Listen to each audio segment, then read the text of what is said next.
Hi, it's Michael. Canada is a beautiful and a very positive country, and the lifestyle here is different from the one in Europe. And this video is to talk about some of the most striking differences and also to offer some travel tips, also talk a little bit about food here, and also at the end to give you a special bonus to teach you the traditional Canadian summer dance.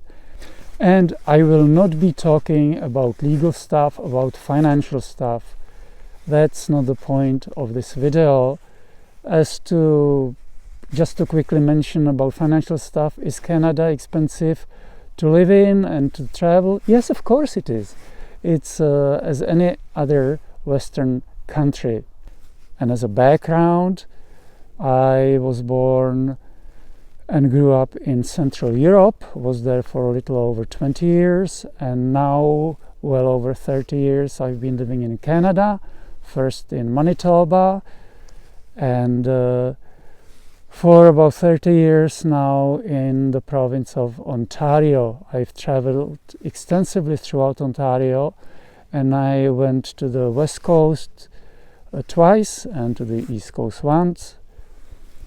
And so let's dive right into it. And speaking of long distances, let's have a look at a map of Canada just to get a better sense of scale, of giantness of this country. So obviously the map of Canada for orientation. The Atlantic Ocean is here, the Pacific Ocean is here, the North Pole is somewhere up here, down here is the US, and the 50th parallel that goes through, let's say, the center of Europe is here. It goes through Winnipeg. The 50th parallel is about here, and the 50th parallel goes through Prague in the Czech Republic, and Toronto, which is where we are right now, which is down here, is about on the same parallel as the city of San Marino in Italy. So this is about the level of San Marino in Italy. Now, from Toronto to the city of Ottawa, which is the capital of Canada, is 450 kilometers of driving or about 50 minutes of flying. And from Toronto to Montreal, it's about 550 kilometers of driving. And from Toronto to the city of Winnipeg, which is in the province of Manitoba, it is 2.5 hours of flying or about 2,100 kilometers of driving. So just to get from Toronto to the west border of Ontario, which is here, is 1,900 kilometers of driving. And from Toronto to the eastern border with Quebec, it's of course much closer. It's about, let's say, 450 kilometers, 500 kilometers of driving. But you get the sense of giantness. This is Lake Superior, the largest of these lakes, and Lake Superior is slightly larger than the Czech Republic. Now, a very brief mentioning about art and architecture. This is, of course, very subjective. Art is usually in Canada of poor taste, so-called kitschy, and as a consequence, it's very hard to find nice looking souvenirs, nice looking paintings, nice looking Christmas cards, birthday cards, well wishes cards. Very hard to find something that really looks nice. And as to architecture is mostly function over beauty. So we have to be aware that Canada is a very young country. So when a building is from 1870, it is considered an old historical building that needs to be saved for all costs. And so architecture is not really very pretty, and if there is a building that looks nice, or part of the building that looks nice, usually it is designed by an architect from Europe. And there are some skyscrapers now that are getting nicer design, but otherwise the buildings are usually strange cubes and straight lines and stuff like that. Nothing much to look at. Now the subject of nature. Nature in Canada, you can throw any superlative at it you want, and it's not descriptive enough. Is magnificent, super beautiful. It is raw, it is pristine, it is wild, it is not managed, and the purity of the nature, especially when you get further up north where there is little civilization, is incredible. And if you want to find some private place where you're not likely to encounter anybody for hours and hours and hours, then Canada is a good place for it. Southern Ontario is fairly densely populated, relatively speaking, similar to some places in Europe, but when you go up north, then it opens up, and then the rivers, the endless forests, and everything wonderful. The only thing with it is accessibility of the nature. The forests are in summer very dense, and unless there is already a trail, you cannot really walk through the forest. If it's an old growth of hemlock or spruces or pines, maybe, but otherwise it's full of weeds, bushes, and so on. And there are places where there are hiking trails, but not very many. Usually conservation areas, provincial parks, national parks, and some wildlife areas, they would have hiking trails, but otherwise not much. There are ATV, all-terrain vehicle trails, where one can walk, but you're sharing the trails with motorized vehicles. And most of the land is private, or actually that's not completely accurate to say. A lot of the land is private, but when you get more up north, where there is a low density of population, there is a lot of crown land. Crown land is public land, and it allows residents of Canada to stay there, I believe, up to 3 weeks for free. Tourists from other countries, I believe, they have to register, they have to ask for permit, but you can camp there almost anywhere you find a spot, otherwise for free. Obviously you're not going to have washrooms and water and stuff like that you have to supply yourself. And another thing with accessibility of Canadian nature is the biting insect.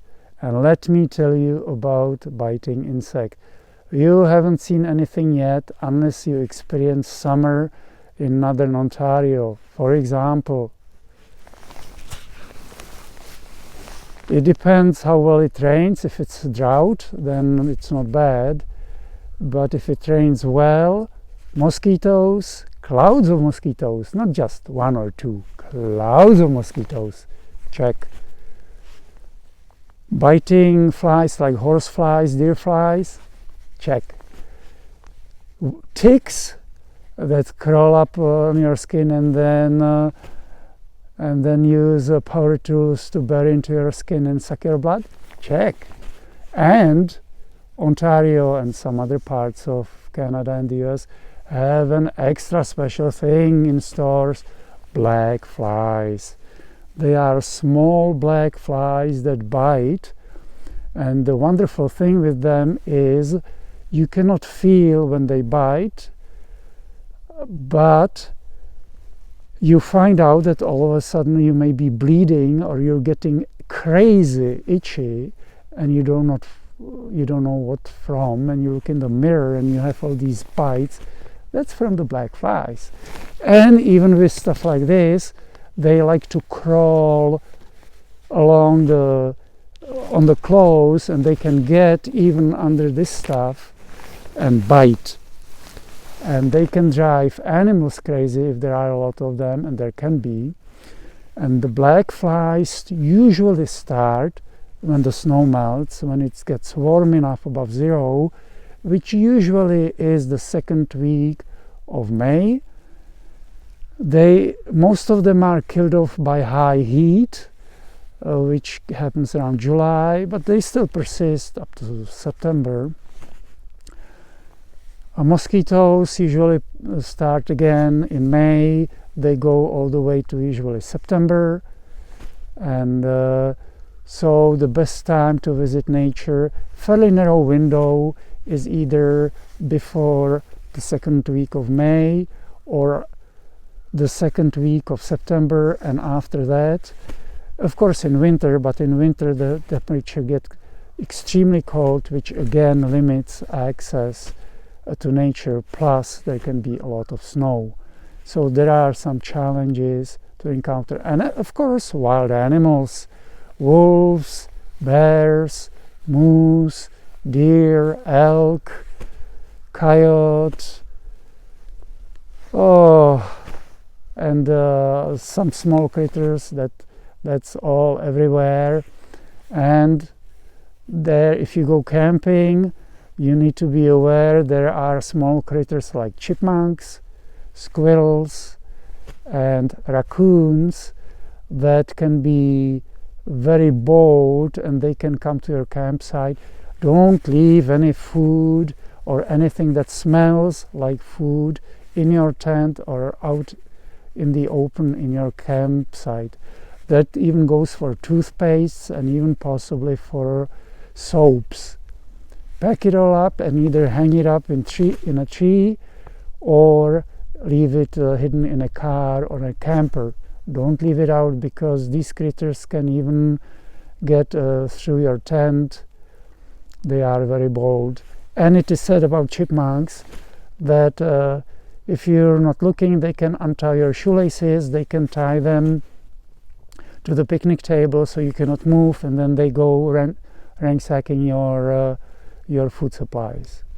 Also, it may be helpful to be aware that because Canada is so large and sprawled and cannot do really small things nature-wise, the landscape changes slowly. So you may drive for even hundreds of kilometers and you may be in the same style of landscape. And then it may change, and you may again drive for hundreds and hundreds of kilometers and be in the same style of landscape. Now let's talk about transportation. As already mentioned, Canada is huge, and the cities and towns are sprawled. When you look at even side residential streets in a small town in the middle of nowhere, the road is very wide. It could sometimes even accommodate 3 lanes of cars. Plus, then there may be a green belt with a sidewalk on the sides, plus front yards, and then the house, and then the backyard with the garden. So Canada is sprawled, and getting around, the car is the king, the queen. And after the car comes the plane, the airplane. Everything else is way, way, way behind. public transportation in Canada is way behind Europe. Trains are possible in some places, in Ontario and some other provinces, but they are not most dependable time-wise, and public transit in cities is doable, mostly buses, and Toronto would of course have streetcars, subway and commuter trains, but it's not much fun, it's not the most dependable, it takes a long time to get across the town, and so the car is the king. Everything is focused on the car, on driving, and including the traffic jams. You get preferential spot in a traffic jam so you can enjoy the view of stopped cars. Of course, talking about large urban areas like Toronto, Montreal, Vancouver, and so on. It's good to be aware that the drivers here are not as disciplined and well educated as drivers in Europe. Drivers here routinely hog the passing lane and will drive there even below the speed limit, and sometimes will even ignore flashing light at them and stuff like that. So obtaining a driver's license here is of course easier than in Europe. In a way, maybe it needs to be, I'm not sure, because there is such a dependency on the car here. Driving is possible from the age of 16, and in some provinces, Alberta, I've been told, even from the age of 14. So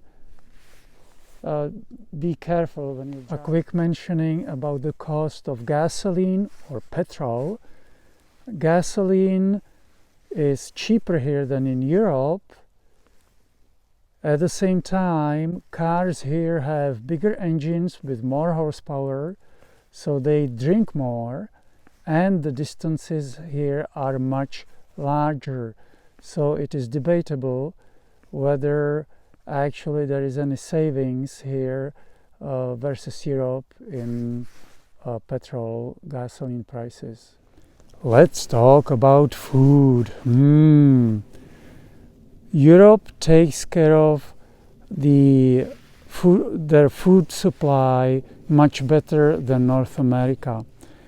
It is said that Canada is not as bad as the US, but still not as good as Europe, and so growth hormones, pesticides, herbicides, genetically modified stuff, that is going to be, and preservatives in food, that's going to be probably more pronounced here than in Europe. And especially be aware of breads here. It is possible to buy good quality breads, but they are hard to find, and especially if you're traveling across the province or country, in the smaller stores, in smaller towns, and especially small convenience stores, it's pretty much impossible to buy good quality breads. What you find there are those fluffy white breads, which is basically dead flour bleached to death with nothing in it. They may add industrial strength minerals and vitamins to it, but that's not food suitable for human health. It has the shelf life of plutonium, so it would serve better as sound insulation in the walls of a house than in somebody's stomach. And much of the other stuff that's in these convenience stores or these small grocery stores in small towns is the same. An exception can be canned fish or canned beans. Canada is pretty good on canned beans, cooked canned beans. many different kinds, many different variety, and they seem to be okay to eat. And it is possible to buy organically grown food. In Europe, I guess it's called bio. It is possible, but it usually is available in big super stores, super grocery stores, in small sections in them. And so it's unlikely you will encounter them in smaller places during a road trip. When in Canada, going on a road trip is of course automatic, yes. And whether it's traveling across the whole country, across Canada, or just within the province, I can highly recommend it. I've done it several times. It's a lot of fun. There are some things to be aware of. The roads are mostly straight and go on forever. Mostly straight and go on forever. And in the prairies, Manitoba, Saskatchewan, Alberta, the roads are completely straight, laser straight, and go on for hundreds, even hundreds of kilometers, tens of kilometers, hundreds of kilometers. And where to stay? So there are of course a lot of motels, private motels. Their quality varies. My experience is fairly good. It's the motels, the rooms, there is not much of a sound insulation between the rooms. The walls seem to be just simple walls. So if the motel is full and you get a next door neighbor, then you're going to hear the neighbor's TV, and if the neighbor is loud or snoring loudly, you're going to hear all that. And another thing is the toilets, the toilet bowls in many motels are smaller, are not the standard normal size, are smaller. So if your ass is big, or if you're as a male and your private parts are long, you're going to have some fun with the toilet bowls. If you're traveling across Canada, you will be following most of the time the Trans-Canada Highway or one of the major highways, and the motels are of course mostly in towns. Anyway, the Trans-Canada Highway was built pretty much along the main railway lines that go across Canada, and of course the towns owe their existence to the railways. And the point is this: there are freight trains, very, very long freight trains that go frequently across the country, and they can be even up to 2 kilometers or so long. And when they approach a railway crossing, they honk really loudly and for a really long period of time. So you're going to hear all that almost certainly for sure in the motel. So just be prepared for it, that you will have these thunderstorms of freight trains going by. And this also applies to campgrounds. And speaking of campgrounds, my experience is that some of the best quality campgrounds are campgrounds in provincial parks or national parks. There are also private campgrounds, and their quality, the quality of the washrooms, of showers, can vary. But provincial and national campgrounds, in my experience, have very decent quality, and the camping slots are usually large, and in many places, if not most places, they are lined with trees and bushes, so you're not on top of each other. You have some privacy there a little bit. As to when to go for a road trip, the best time is probably I'd say the second half of September and October. Yes, the nights can be down to the freezing mark or even slightly below freezing, but you're not going to have much or any biting insect. That's a huge plus, huge plus. As mentioned, biting insect is in clouds during the season when it rains just about right, and it can make life miserable. And if it's too much, it even drives the animals out of the forest on the roads. And here is another point: when you're traveling across the province or across Canada, the speed limits are not very high. The maximum speed limit in Ontario, in such a giant province, is 80 kilometers per hour on normal roads and 100 kilometers per hour on the highways. And the normal roads, as I already mentioned, go on forever. And yes, most people speed. I would not recommend speeding above 90 kilometers per hour. The police usually forgives 10 kilometers per hour over the speed limit.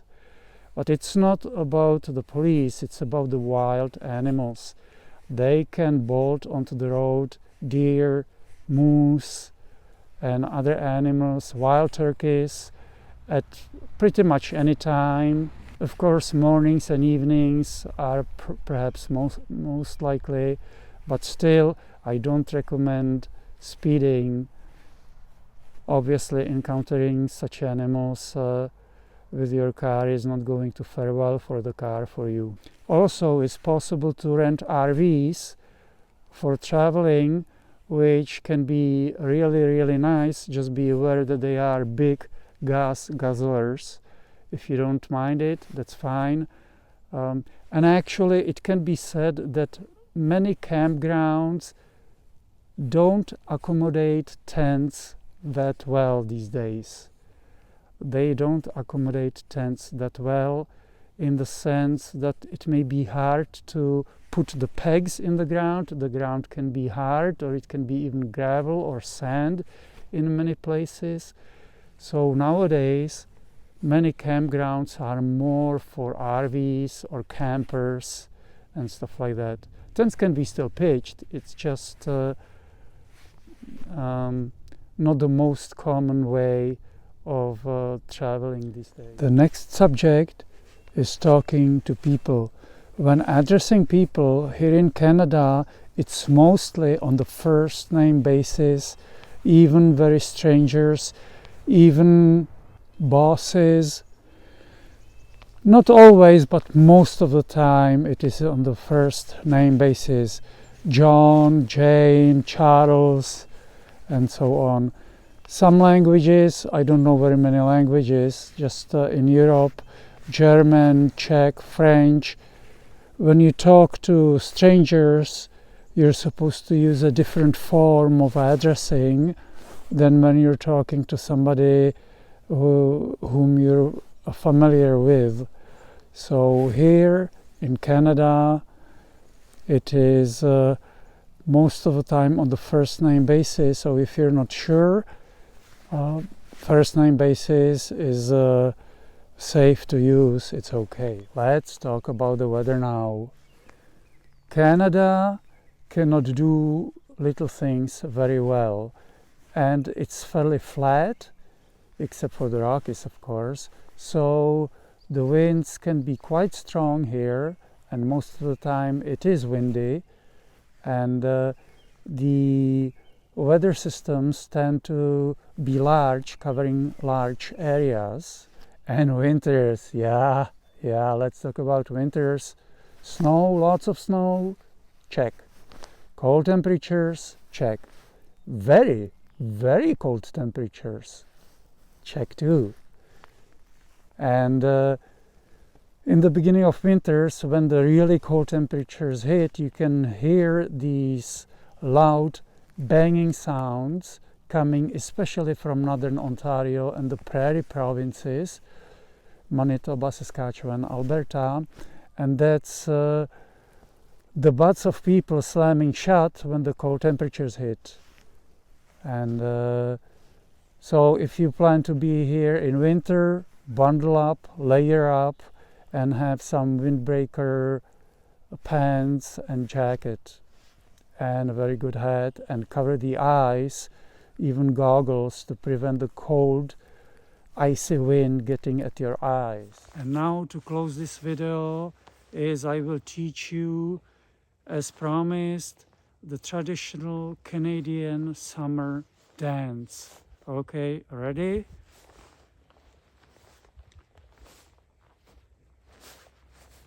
Ouch! Ouch!